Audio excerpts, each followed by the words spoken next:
বিয়ে বাড়িতে এসে প্রথমেই খেয়ে নিয়েছি ফুচকা, পকোড়া আর কফি। তারপরে চলে আসলাম খাবারের প্যান্ডেলে। খাবারের মেনুতে কি কি ছিল সেটাই আজকে তোমাদের সাথে শেয়ার করব।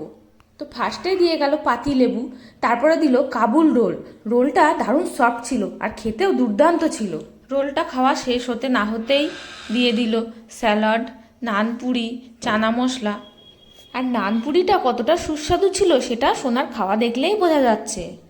এরপরে চলে আসলো সাদা ভাত, ভেজ ডাল আর সাথে আলু চিপস। ডাল দিয়ে ভাত খেতে খেতেই দিয়ে গেল এঁচোড় চিংড়ি আর দই কাতলা। তারপরে চলে আসলো ফ্রাইড রাইস আর লাল লাল ঝাল ঝাল মটন কষা। আর এবারে পাতে পড়ে গেল চাটনি, পাঁপড় আর কেশরী ভোগ। আর এবারে চলে আসলো কোল্ড ড্রিঙ্কস। সোনা এতক্ষণ যার অপেক্ষায় ছিল। আর বিয়ে বাড়িতে কোল্ড ড্রিঙ্কস দিতে আমি প্রথমবার দেখলাম। তো এই ছিল আজকে আমাদের বিয়েবাড়ির মেনু। ভিডিওটা কেমন লাগলো অবশ্যই কমেন্ট করে জানিও। আজকের মতো টাটা।